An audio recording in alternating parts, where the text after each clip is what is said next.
Hello, everybody. Welcome back to the Dual Screens Crossplay Podcast. I'm one of your hosts, Stephen Fontana, and with me is Kory, the grounded gamer. He's over there. He's in for Andy one more time because Andy is still away doing vacation things in the mountains. How are you, Kory?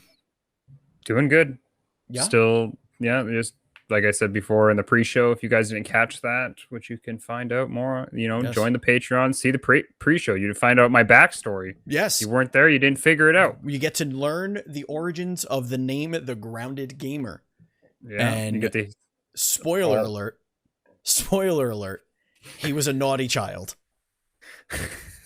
He was a naughty child. So, just a spoiler there. I mean, nowadays it's just the average child, isn't it? Yeah, I guess so. I guess just so. that, my parents actually disciplined me at that age instead of just letting me continue running amok. But yeah. Indeed. Yeah. All right, folks, for those of you who don't know and you don't have a clue, this is the Dual Screens Crossplay Podcast, the internet's #1 gaming news podcast starring people you've never heard of, probably. The show posts each and every week for your listening pleasure on your podcast service of choice, including our home, podbean.com, and later as a video on demand on youtube.com/dualscreens.tv. Why do I say later as a video on demand? Because you could be watching this right now, live. All you have to do is hit the follow button on our Twitch channel, twitch.tv/dualscreensstreams. And if you want to support us on that Patreon, as Kory mentioned, you go to patreon.com/NDS podcast. Just like our Patreon producers, Colton the Apprentice Nestler, FNH Paul, and Vegas Girl on Fire. We cannot continue to grow without all of your support, so we do appreciate you from the very bottoms of all of our collective hearts. And ladies and gentlemen, we do have a very important announcement to make. Very important announcement. There is officially not just a third, but a fourth core member of the Dual Screens family. You know Andy. You know me. We are welcoming back Taylor Allen, aka It's Purger, as a full-time content creator for us. And now we are officially welcoming the grounded gamer Kory to the core content team. So round of applause to our friends who have been contributing to us in the shadows, or not in the shadows, very out in the open, but official core members of the Dual Screens team. And we cannot be more excited and more proud. So let's just get right into it, because you're the only one that's been playing anything different. I really only played more New World. That's like, I think in all honesty, that's like literally like, I'm like, okay, I like sat there today too. I'm like, okay, we got to record tomorrow, or we got to record tonight. And I'm like, what have I played? I'm like, crap. It's the same thing. It's still just more New World and Far Cry 6. So I'm like, I got to play something else. So I brought my Switch out with me today. I was at an appointment, and I played some Super Mario Galaxy, which Woohoo! for me, I never played it on the Wii. At that point in time, my Wii kind of got put in a closet. I never played anything on it past when the Galaxy and stuff came out. That was when the PS3 was starting to get really good. Yeah. So I never got into it. Mm-hmm. And so now playing it, I've only gotten 1 world and a half in, but I mean, it's a lot of fun. I do see why people see Galaxy as kind of one of the more superior titles in the game, is because it still is the classic Mario, like 64 and stuff, but it adds enough new content and new ways to play and new information and new characters that you feel interested about right away, that it makes it feel like a completely different game. Whereas with certain games like Mario Sunshine, it's good, but it's so far away from the classic Mario that a lot of people have issues with it, right? Yeah, I think that the cool thing, and I haven't played Galaxy since the Wii days, so yeah, my memories of it are that it took the classic Mario formula of these short little bite-sized levels and really turned it on its head, making these spherical little playgrounds for you to play in, and they still had their secrets in them. They still had their cool mechanics. You still had your classic jump, stomp type stuff, your spin attack, and like all that stuff. The only thing that I couldn't really get used to was the perspective of it, because it would be very difficult for me, unless I was really close to the TV, to line up jumps correctly. Just for whatever reason, my depth perception Oh in the yeah, no, spherical world I've had the is same. I've had the really same bad. problems where sometimes I'll like try to run it in a certain direction, and then I screw up and I start Yeah, spinning around in circles because it keeps on changing the world, and I'm like, and then I yeah. have to look at my hand to then be like, okay, Hold on. go up. But the nice thing is I am playing the 35th anniversary edition, Okay, which so it's nice yeah, because they did update it so that a lot of the controls are button based or tapping on the screen, which is kind mhm, of nice. yeah, Over, I remember the old one, you had to like point at your screen sometimes at the same time as doing something yeah. else. You could like point and So drag, I think. yeah, Yeah. yeah, and so this way there it seems a little bit more easier to do, but I mean so far I do like the idea of it being more of these little tiny worlds instead of being these giant massive worlds, because I think that's the big problem is like Mario 64 is always seen as one of the better versions of Mario, but for me some of those like some worlds are great and super good in Mario 64, but then some of them I found were just too big and too many things, or like the stupid submarine level or whatever it's called where you have to, Mm. yeah, like that's like they're just levels that when you make them so big it's just hard, whereas with Galaxy, because it makes it so small, it makes it seem and I thought it would be less challenging because of that. I'm like, oh yeah, cool. It's a small little world. This will be No, they easy. But mess then with you. Yeah. they make it they add enough stuff in the small world to make it seem like it's a challenge, like it would Yeah. be a big experience of doing the same thing on a big world. Yeah. They So that's one of the amazing things about Super Mario Odyssey is that you still have that open area, like the planets you're going to, or the areas you're going to are large, but they're all yeah, separated into smaller chunks. Like you yeah, can go and exactly. complete a little chunk, and then you could go to this other chunk, run over there and like complete everything has these like it's almost like the Mario 3 overworld. Like the planet is the overworld, Yeah, and then you just kind of run around and do these little bite-sized things, and it's all different biomes and stuff like that, and there's just like hidden shit everywhere, which I absolutely loved.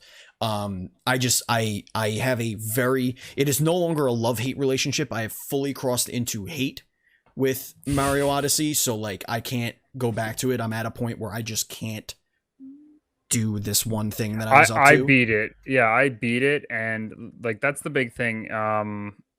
Like I've always said before, the when I find a game that I really love and enjoy, that's when I 100% it or I do majority of a game. Well, that's what it is. It's the game's Yeah, beaten already. It's this yeah, one challenge room yeah, thingy.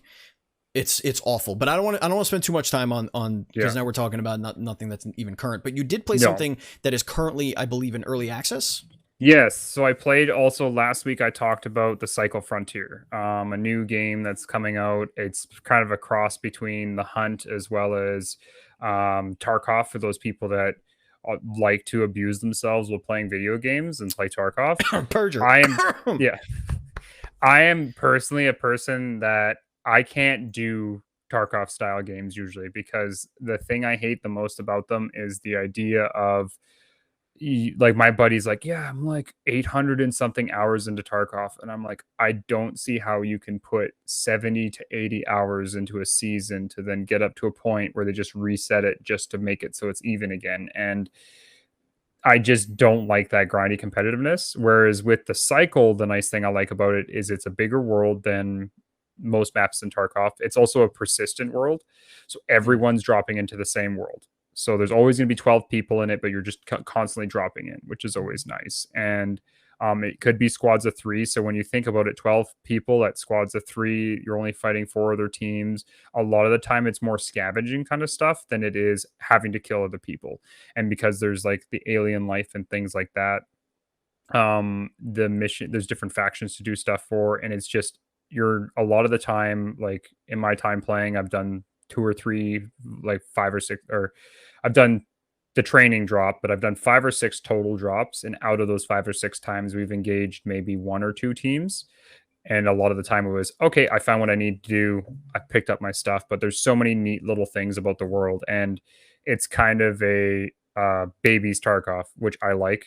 I like the idea that it's easier and it's more enjoyable. And it is open beta or closed beta, but a lot of people I know are just getting invites if you just ask for it. So That's cool. And the developers, the same people that made Spec Ops: The Line. So I don't know if we're gonna see a story side of it, but from what I've seen so far, they've put a lot of effort into it, and they're already got features that Tarkov was looking at doing, and they've already done it with the team they have. So I recommend highly for anyone that wants to try it. It's definitely a good game, and test it out. That's awesome, man. But you probably won't, because you probably won't get a story from there, because they're actually they're writing or wrote something else here. And I lost the play. Oh, right. They currently are writing the Wolverine game for Sony. Oh, okay. That's cool. How about that? How about that? Yes, so this is the side story, project then. The story, well, it's the story lead from Spec Ops: The Line. I don't think they still, like, they may not Oh, work yeah. together anymore. Well, but I mean, it's a big team. I was quite surprised. I looked it up. I didn't realize that team was close to 150 people. So that just means it's going to be dark and horrendous, and like, oh man, I can't wait to be so. Oh like, man, I can't wait. I'm for gonna be blown away. That. Speaking of blown away, have you seen in our indie news report? There's this cool game called Soldiers, and I'm gonna drop a link in the chat if people want to follow along with us. This game looks really, really dope. Did you link me on the notes? It's in the doc. Yep, it's in the doc. I invited you. It should be in your email. But it's it's like an action platformer. Really beautiful sprite art here. Different classes, class based. You got your archer, couple of other classes here. You got your caster, your magic wielder. You know, classic stuff like that. Huge map to explore, little Metroidvania like. And it's going to be coming out in the spring. So just to give I'll just give the little thing here. While out fighting for the glory of your kingdom, you and your fellow soldiers are whisked away to Terra Gaia. That's very derivative, sir. Terra and Gaia. Come on. A mystical land on the fringes of the afterlife. So it's melee combat, which I love about that. Interconnected world. Discover a sprawling handcrafted landscape with treasures, tough as nails bosses, and secret pathways. 16-bit. Got puzzles in there. I mean, it looks dope. Looks really, really good. And it's definitely on my radar, and it shall be wishlisted. Yes, indeed. Well, that's the Indie News Report, so keep that one in your back pocket. But now, ladies and gentlemen, it's time to get into the Dual Screens Report. This is where we're going to cherry pick some of our favorite news stories of the week, and we're going to throw them your way. I only have 4. So, Kory, if we don't cover something you want to cover by the time we get through these 4, please feel free to bring them to the table. But will do.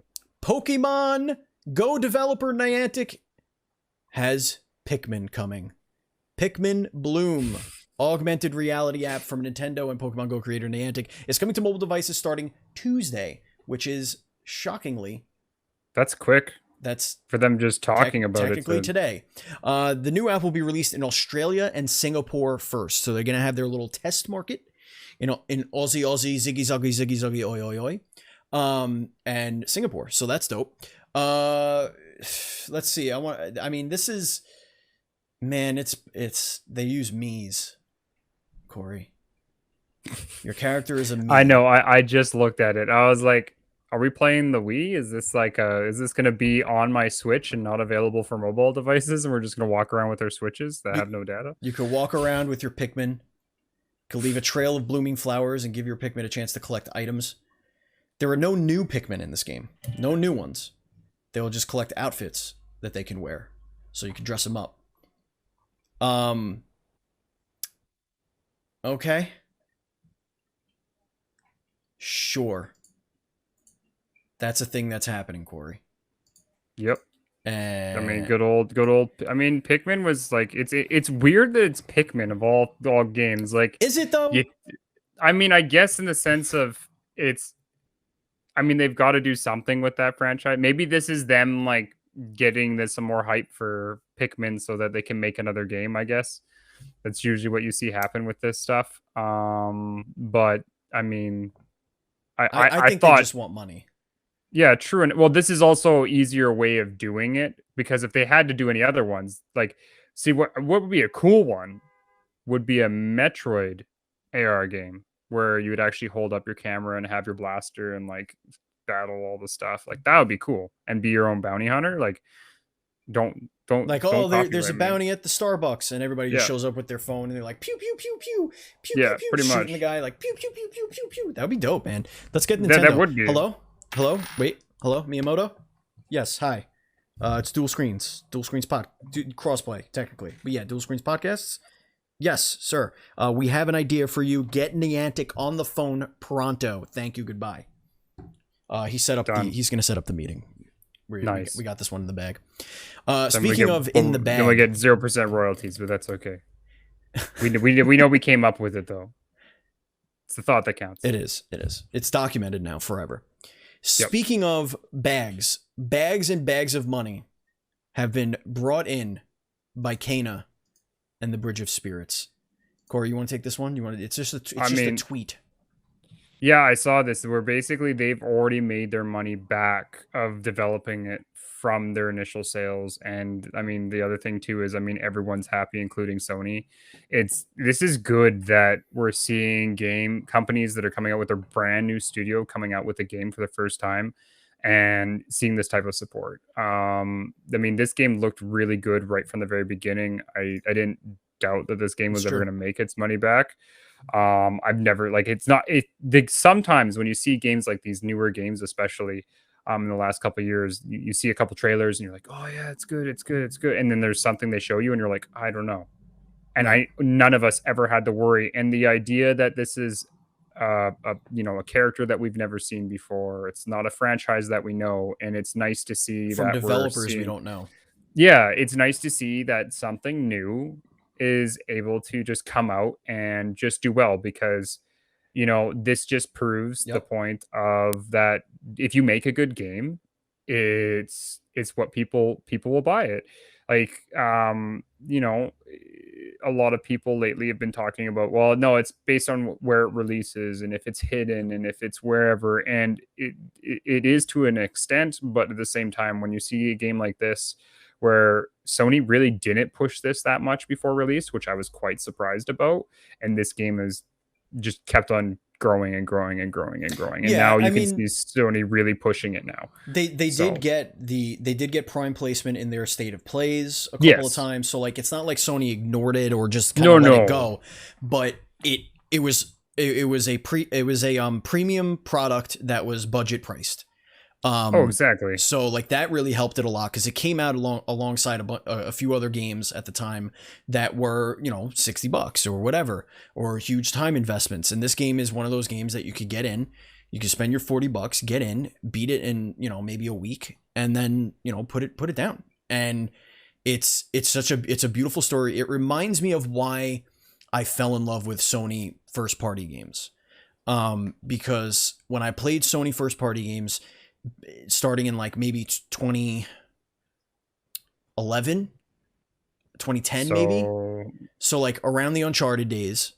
Yeah. Where I realized, you could just make a 20-hour game, 15 to 20-hour game that is a really fun story with fun little gameplay that looks gorgeous, and I'm happy. I'm totally happy with that. I don't need these sprawling, crazy 100-hour games anymore. Like, it's just not for me. And I think Kana hit that sweet spot for me. Yeah, and I have yet to play this, and I mean that's the big thing. I think it's nice. We it was really weird in the last couple generations, where we went from the beginning of the PS3 era and the end of the PS2 era to where companies were just releasing these bite-sized stories that like your Ratchet and Clanks that were like 20, 30-hour stories, took you a while to beat, but once you beat it, you're like, okay, it's done, it's going on the shelf. Right, you didn't need to continue playing it. Same with the original Uncharted. And then weirdly, through the middle of the PS3 to end of PS3 life cycle, we hit all these games where everything had to have multiplayer, everything had to have an expansion of some type, everything had to have some weird thing added onto it. Like Mass Effect 3 had to have this, like they just had to have these weird modes added to them that took time, because they're like, well, we need to add something else to this 40-hour RPG or whatever it was. And I'm glad that PlayStation's really come back, especially with the PS5 this year, and kind of gone like, we've got Returnal, we've got Kena, we've got Ratchet and Clank. Like they're like, here's these single player titles. Some of them are super long, some of them are super short, but it's beat it and kind of put it away. And it's nice that a lot of companies are still seeing that that's a market, because I was really worried for a bit there that everyone was going to try to make these multiplayer based games and everything else like that. And now we're seeing that people still want single player content, no matter what way you look at it. Beat it and put it away. You said it, not me. Speaking of beating it and putting it away, Returnal has finally released its 2.0 patch, which adds the much needed, at least for me, because I'm a bad gamer, I'm bad at video games, a suspend cycle option. Ladies and gentlemen, it has finally happened. You can now, in the middle of a run, say, you know what? I'm tired.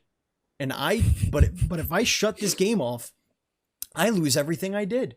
I like my weapons. I like them a lot. I'm going to suspend my game now. And then your game goes away, and then you have to start over. But now you don't have to. Now you could be like, chill, and you could suspend your cycle. You could pause it. It lets you exit the game and turn off your console without losing your progress in that session. Cow. Goodness gracious, we have done it. Players can't use the suspend feature during boss battles, during cinematics, during any first-person sequences. So, like when you're walking through like the creepy house. Excuse me. The suspend point will be deleted once players log back into the game. Okay? So it's not like a save state. You know, it's not like where you can just like, oh no, I want to go back. No. It's going to delete it. So it's good for when you just don't want to play anymore for that night, but you don't want to give up your entire run. You could be like, all right, I'll save it here. So that's good. Well, that reminds me a lot of like when we had the 3DS, because the 3DS was a handheld console, right? And that was one thing that the 3DS kind of popularized, was with especially big RPGs, that there was a suspend cycle or a suspend mode, so that if you were not close to a save point, you weren't going to make it, you could put it on, and then it would just save it at that point, where next time you log in, it just goes in, loads your suspend point, cuts it out. And it's nice that with this game, especially because I know like there are people that have speed run this game and done it super fast, but a lot of people are finding, well, if you really want to just beat it, you just take your time and walk through and explore everything and go through all the caves. And if you do that, that's like that could be a 7 to 9 hour run. So yeah, to have to sit there and not be able to get out of that is crazy. And I'm glad they brought that feature. And a photo mode, I think, is fantastic for this game. I think photo modes, I know some people find it as a weird thing to add to any game, but I think in games like this with action, where you can like have that split section picture to like be like, look how closely I dodged this and stuff like that, I think it's great. I can't wait for... Listen, I just want a chance. I want a chance to beat the damn video game. That's all I want to do. I want to get through this third fucking biome. And maybe, just maybe, I'll be able to do it. Maybe. Probably not.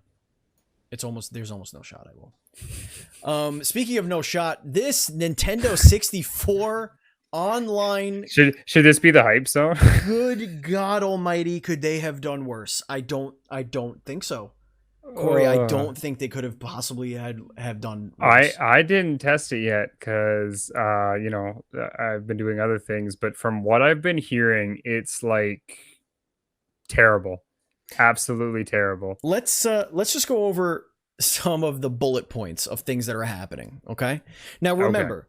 This is a much tested, much awaited legacy emulation on a pretty powerful piece of handheld equipment, okay? Here are the issues facing it.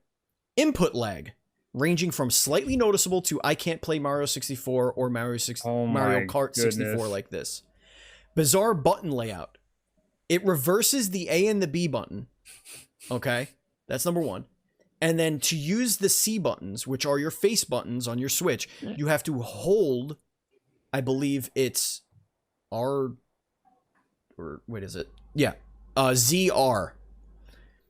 But left and up are always on there. So left C and up C are always on your face buttons. And then there's B and A, which are really A and B. Did they not make it so it's the analog? Like, why wouldn't they not make it the analog? They like, sure why? didn't. Why? Well, they Because did. Well, they did. But when you use them as buttons, a lot of games you use the C buttons as buttons. well, that's what I'm saying. But like, I know when you look at, like, say for example, Super Smash Brothers, right? Because they converted over from the, like, when you look at the GameCube controller, the right stick was your C buttons. Right, but right? yes, but it was also, it had those little notches too. Yeah, So, like, you I can- guess this doesn't but have it. Where I that's think this oh is my god. more for like when you're crouching Yeah. or strafing. You could only strafe left unless you hold R, and then you can I don't know. strafe right. It's just a little dumb, but so it says, listen to this. If you press ZR and the right analog in, Yeah. you applaud. The game applauds you. Let's go back to the stuff. Frame rate issues and more input lag hindering games like Yoshi's Island and Star Fox 64. So there you go. You got frame rates. Frame rates on a Nintendo 64 game. Let's let that sit. Sound delay. In addition to input lag, most reports of this happening are related to Mario 64 and Mario Kart 64. Texture issues in Mario Kart 64. I also saw that they did not do any of the Ocarina of Time like fog textures. That's what I was seeing. I was seeing that a lot of people are having fog issues where like it's not there. It's just not there. It just looks really weird because the fog is what kind of like fog in especially early games is what hides the ugly ass textures. The ugly ass textures of the game. Yeah.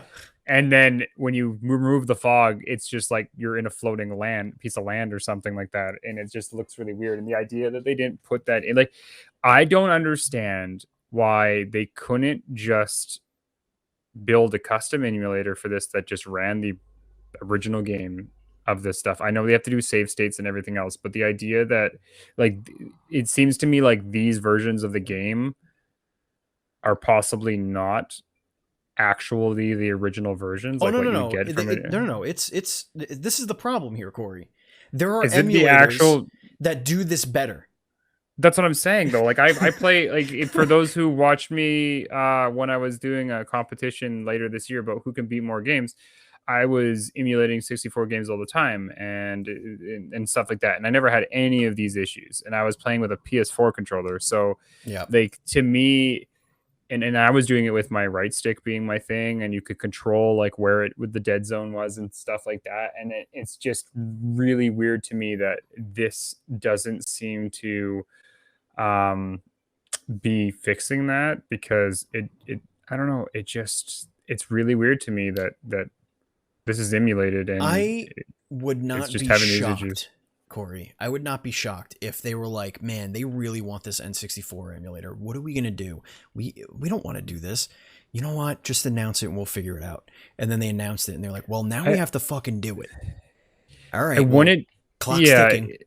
It's the problem that we've been having this entire year, where it seems that every time someone comes out with something, it's like they announce it when they thought about it. They release it to everybody like the next week, and they go, okay, let's let everybody just test the shit out of this, find all the problems and whatever, and then we'll fix it later. It's like we had Battlefield 2042 have the same issues, where the beta felt like an alpha. Yeah, like the Frostbite engine of destroying things wasn't there. Like, it was just bad. Like, I've never seen a Battlefield game play like the things that make a Battlefield game just weren't there. Yeah. And there were certain things that were in other Battlefields that weren't in this one, which was really silly. And it was like, okay, why are we only seeing 4 different specialists? Why are we only seeing one map? And now with this Mario Kart 64, same issue. Cyberpunk, same issue. Like, there's all these games that we're getting, especially this last year, where I've noticed it like a lot. Like, even Diablo 2, you have a remastered version of Diablo 2, and it's an original game, and you're just putting basically a texture pack on it, which people have modded on before. Like, that's the thing. It's been modded on before. It's a game that has been modded by people to have texture packs on PC that almost looked exactly like it. And then it's like, yes, you did it a little bit better. But for some odd reason, you doing that has now caused the entire game to break. And I don't understand how we're getting to this point where it's like, okay, you guys test it all. And then it just crashes, and it's like server problems. And it's just like, oh, day one server problems with certain games, or like, what was the other one, like Deathloop's AI were not the smartest people, and like certain games don't have that many issues, but it seems really weird that we're seeing so many day one, here you go, let everyone test it, and then it seems like we're just the test bunnies now, and then they're like, oh, we're sorry, guess what, because you tested it out, because it's bad, here, we're going to give you 2 extra games on the 64 that we didn't know about, or we're going to lower the price of this. And I wouldn't doubt it in my mind that they give everyone a 30-day trial because of this. And they're going to let them, they're going to be like, oh, you can sign up for a 30-day trial or something like that. My favorite issue that they had was there were 2 games that give you the prompt that you don't have the controller pack on, like the little memory pack thing. Why? It's like, hey, you can't save the game because there's no memory pack. Like, are you fucking kidding me? You couldn't. That's That's a basic thing. That's a basic thing in 90% of emulators. There are music issues where the sound speeds up or gets gargled. Which that means that there's frame rate issues, or there's like it's the Switch is overplaying or underplaying the console, doesn't know how to properly run it. Which, I mean, these are the guys that made the game, and it's so weird that they can release in Mario 64 on the 35th anniversary edition, make it run fantastically and play okay and do well. And then they bring out this, and it's like, yeah, no, that version of Mario played on like this. Maybe this is their way of trying to sell the 35th anniversary edition. We're like, oh, this doesn't work. Wait, remember, but we can't buy that anymore, can we? Well, you can. It's still in stores everywhere. Like, I don't know. Well, that's going to do it for the Dual Screens report, unless you have I think we should add one more thing. Okay, what do you got? I don't know if you know what tomorrow is. Tomorrow is Wednesday. Yes. And 27th. It's also a PlayStation State of Play third party. Oh, right. Yes. We are started playing, which I don't know if we're doing that live. I don't know, Steve. Are you doing that live? I will not be home yet. Okay, well, maybe we'll wait. You can absolutely do it live. You could log in. Yeah, and do the thing. I haven't decided if I'm going to wait and do it, and then that way we can have more people, and then I can wait for Kathy to see it because she wants to see it as well. So I might do it later on in the night, but I'm definitely going to be doing it on the stream. So for those listening live tomorrow, attend here at some point. I will put it in the Patreon, the Discord chat to our Patreon viewers so that everyone can watch it, or just, follow the channel. And then that way there, you can see when I go live. But what are you expecting to see at this? Because this is what I'm thinking. Like, I want to hear what you think first, because remember, this is a third party show. Mm-hmm. We know it's only third party. So what are you expecting to see out of this State of Play tomorrow? It's only 30 minutes? 20 minutes, I think. It was 20 minutes. It's like super short, but like, what do you expect to see out of this? I honestly have no idea. I think I'm losing track of what's third and what's first party anyway, but I think you're going to get a Call of Duty thing. Yeah. You will probably get a Fortnite thing. I hope to God not, but okay. They'll show the new Apex season that came out today. Okay, yeah. They'll show something about that, and maybe some like PlayStation skins for PS Plus people. Stuff like that. I think we'll probably get one. Well, we'll get a few smaller games that are going to be announced probably. But I think there'll be one larger sized third party game. I don't know from whom. I don't know. Marvel's Avengers update probably. We'll get some information on that on the Spider-Man DLC. Yeah. I think that's one, yeah, for sure. I think that's kind of it. Like I can't see them going to. I don't know, like they obviously have something they want to show, or they just to develop the third party developers. So the things I'm thinking, and this is what I'm thinking, I think Now, this might have changed because of what CD Projekt Red said, but I think we might see clips or something of the Witcher 3 PS5 version, as well as the Cyberpunk 2077 PS5 Oh, version that's you are asking coming. for a lot, friend. I'm well. Let's say okay. Let's say hopefully the Witcher 3. Maybe I mean that game was at least working before it comes forward. I do think we're going to. This is the show that we are going to see Final Fantasy 16 I hope because so. we didn't see it. Tokyo Game Show, which was the one that I was surprised we didn't see anything, considering what they did show. We didn't see it at the last State of Play. I mean, this is a third party lineup. So I think that's where we could see, because this is the time I think that this is the I think this conference that we're seeing now, this 20-minute State of Play, is going to tell people why they need to buy a console this holiday season, leading into now to the beginning of next year, which that's, like I say, that is the one thing. I mean, Godfall I think has DLC coming out, so we might see that. Needs but that needs I work. wish that game was good. Yeah, I really do, know, because it had potential to be a really fun, because it has fun melee combat, but I feel bad. But I digress. But yeah, I think that Final Fantasy I think is going to be a big push. Or what's the other one that Square Enix is coming out? I mean, I think we've already seen too much of that, so I don't think that's going to be it. But like you said yourself, I think we're going to see a release date for Spider-Man DLC, because just because it's a third party doesn't mean it can't be exclusive, right? And I think that's the route they're going to go. Or is the Gary Whitta and what's her name, Amy Hennig written game with the girl with the powers. Yeah, is that a third party? One? Yeah, that's because that's Square Enix as well. Right, that's the but one. Once again, we saw a lot of that. We did, but I think we're still Tokyo Game something. Show and everything else. We might see something else. Yeah, I think we are. And the other thing, because once again, this might be, if we don't see 16, this might be show us a quick update on Final Fantasy VII Remake Part 2. So I really think that this conference is going to be this is going to be a conference where they just go, here's all these PS4 third-party games that are making PS5 versions, because this is only a 20-minute conference. So I want to see Remake Part 2. I want to see Final Fantasy 16. But part of me also says, if this is 20 minutes, I don't want to have it like most of the Tokyo Game Show stuff was, where it's like, here's a 30-minute conference. We're going to talk about one game and then show you 5 others for 30 seconds. Yeah. I want to see more stuff, because this conference needs to be the push for Sony to go, here's coming into next year. Here's what to expect from our third party. You already know what's coming first party. We've already got the lineup. And this is them going, here's release date, release date, release date, release date. And I think that's what I hope to see. We will see. We shall see. All right, ladies and gentlemen, let's get into the Facebook question of the week, because we do have one. What is the best random game rental you've ever made?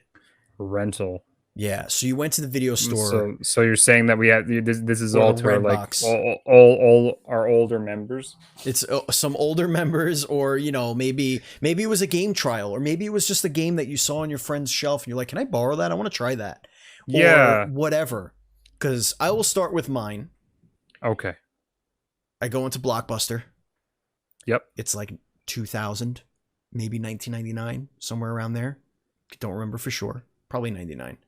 Walking around the Blockbuster, and I'm like, I have a brand new Nintendo 64. You know what I mean? Yeah. I got one. Yeah. I got my WCW Revenge. All right. I got my Tony Hawk. I got a couple other games. I think I had the hell did I have on that? I had Zelda. I digress.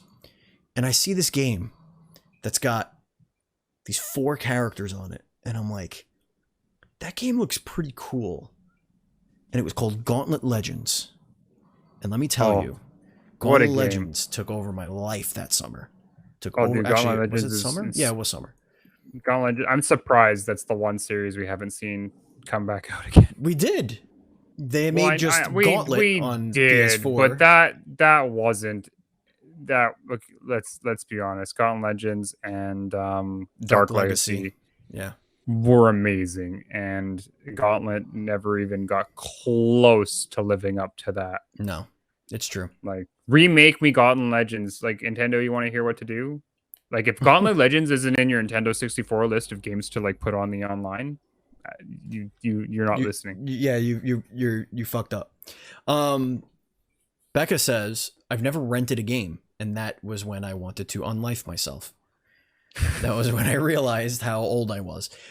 Joe says, zombies ate my neighbors. That's a great rental. If you rented that and that's how you got introduced to that, that's a great rental. Oh man, Joe has been the zombie ate my neighbors, and the whole thing of it never coming to PlayStation yet has just been, I bug him all the time. It's a great game. So what else? Who else do we have, Steve? We have anybody else? Yeah, there's a lot. Okay. Here, I'm gonna. Well, you're like pulling them up. I'm gonna explain mine because if you did attend the pre-show, you would have heard my backstory, and that means you know that when renting games was a thing, I never did it personally because I was grounded. Now the coolest thing I ever had was when my buddy at the time rented a Super Nintendo. Because at the time, I think the 64 had just come out, and so to rent one of those, you needed to beg mom's for her credit card because it was like $300 down deposit, and then you rented it for a day for $20. And we rented a Super Nintendo and a game called Sunset Riders. Sunset Riders is dope. And for those that don't know, it's a Western side-scrolling shooter that is, I kid you not, just amazing. And what a game. And we played where if you died, you passed the controller, and there was 4 of us, and it was just, to me, it's whenever I think of the memory of renting something, that's it. It's the renting the Sunset Riders, where my buddy he had a Japanese Super Nintendo, so he couldn't play anything else. Super Famicom. He had the Super Famicom, and so he had played all those games all the time, like the Dragon Ball Z and stuff on Super Nintendo, but he rented the Super Nintendo. We rented Mario, and he rented Sunset Riders. And I kid you not, like, if you haven't played this, it is so good. It's a blast. It's very difficult. It's very difficult, but it's so much fun. And I know that on the I think it was one of the only games that used the multi-port on the Super Nintendo, so you could play with 4 people, I think, if I'm correct. But what a game. In the arcade, too. I mean, my experience, a lot of stuff was arcades. I loved arcades, and that was where a lot of like Gauntlet Legends, Sunset Riders, Die Hard the game, all those Die Hard games. trilogy was dope. Mr. Nuff says Dinosaurs for Hire or Gunstar Heroes. Gunstar Heroes was also very good. Yeah, what a great game. That's a great weekend right there if you get both of those games. Bryce says Star Wars Republic Commando. That sounds like a good time. It does. Tommy Eyebrow says Dungeons and Dragons Warriors of the Eternal Sun. Oh man, I did not play that one. I played, what was it? Is that one on the Capcom Beat 'em Up bundle? Maybe. Yeah, maybe. I think one of them is. I can't remember, but me and Joe beat that because we were we bought it both at the same time, almost as it was like when it went on sale at one point, and we beat all the games in one day. That's awesome. But yeah, no. Caddy Aversa Fontana, no relation, says Battletoads. Back when Stop and Shop had a rental section. Good lord. I was gonna say I'm like, renting Battletoads. I'm like, okay, well, that's like punching yourself in the testicles over and over again. Oh, I remember playing that at my cousin's house for the first time, and me and my brother would play it. And the worst part is my brother's that one where I'm just trying to beat the game. Right. My brother's the one that's like, haha, I can hit you and kill you. That's so funny. No wonder why. No wonder why you were grounded. God, I would have murdered my brother too. He's like, look, I got a sword. Oh no, you died. Oh, that's too bad. Oh no, waterfall. Daniel says Dynasty Warriors 2. I can imagine if that's like your first, if you're just like on a whim, you're just like Dynasty Warriors, and you put that in, that is a trip. That game is bananas. Did you know that Dynasty Warriors 1 was a fighting game? It wasn't 2 though. No. But 2 wasn't. 2 was the open world. Right. But 1 was an original. Like when Dynasty Warriors was originally released, it was supposed to be the kind of like the thing to combat Street Fighter, and it was an actual fighting game. And then Dynasty Warriors 2 came out as 2 and changed the entire way it played. Well, that's for the better. Here's a really funny one. Taylor, aka It's Purger, says The Punisher on the OG Xbox. He loved that game. The OG Xbox kid. one. He loved the game as a kid. Well, it explains a lot about Purger. Definitely snuck that one by. That's the one where you like torture people and murder them. Oh, that's the one you can actually murder them. Yes. Yeah, and it's really bad. I thought he was gonna say this when he said the Punisher. I'm like, oh yeah, I remember that on Sega Genesis, the beat 'em up Punisher game. But no, he's talking about the where you one like that was shove the guy in the machine and like the blood goes everywhere. Yeah. Oh man, that was such a bad video game. Alex says Ranma 1/2. I don't know if that's Ranma one half. Which is one half. Number 1/2. Okay, good. From Blockbuster, it made him a fan of the series. It's a great series to watch. I mean, if you ever want to see one of the very first animes that deal with the fact of I guess you could say transgenderness or anything like that. Sure. The entire series is about a guy that when he gets wet, he turns into a chick. And then the only way to unturn from a chick is to be put in hot water. Water. Interesting. Hot water to turn back to a guy. And so it's the entire thing where you have the pervy grandpa that purposely or the pervy dad that like purposely splashes water on him. And then, it was a definite interesting series, but I remember the back in the day of Ranma 1/2. Yeah. I can say I'm a little bit of a weeb. I would say, Purgers, in our chat here, I would say it's the perfect game for an 11-year-old. The Punisher. It's the perfect game for an 11-year-old. Like if they're like my 11-year-old game would have been, I guess it would have been like Final Fantasy VII. Blue Dragon. Final Fantasy VII was my 11-year-old game, and let me tell you something. Oh, okay. That is not a good 11-year-old game because that's a lot of reading. Let's see. What and would I hated that. What would I? But we also had 11? What did we have? I had Die Hard Trilogy. Yeah. That would have been that's when I started getting into sports games. But I had Mortal Kombat when I was 6. So okay, I'm gonna son's age. So I was playing Mortal Kombat. Let's see. At 11, it would have been Worms. Worms is a fucking great game. Yeah, which would, you know what? That's not too bad. But there is one game that at 11 I probably shouldn't have been playing, which was Leisure Suit Larry, the first game. Yeah, you probably should not play that game. But the funny, like being 11, you had no idea what was going on, and because walkthroughs weren't a thing, like it was just the most. We thought it was like a game to try to not. Like we understood the idea of the game, but we never understood what was going on. It was like, oh, we just have to go see the girl upstairs and get a kiss or whatever, right? And when you're going and ordering the condoms and all that stuff, and then he's yelling out the order, we're like, ha ha ha, that's so funny. What's a condom? Yeah. That is why there are rules to follow for the ESRB. Well, and that's also why there was a instruction manual that you had to, it would tell you the phone number of a girl, and you had to have the physical instruction manual to look up the phone number. Otherwise, you wouldn't be able to play the game. Good times. That, ladies and gentlemen, is going to bring us to the end of the show. We hope you enjoyed it yourself. I know I did. Thank you for joining me again, Kory. How could everybody follow you on the social medias? I mean, you can follow me at The Grounded Gamer, no E-double-D. It's the easiest way. I'm on everything. Yes, my Twitter's not very active. I'm going to try to change that. I even made the goal of, I took a step in the good old bat child, and I made a TikTok. Ooh. Yeah.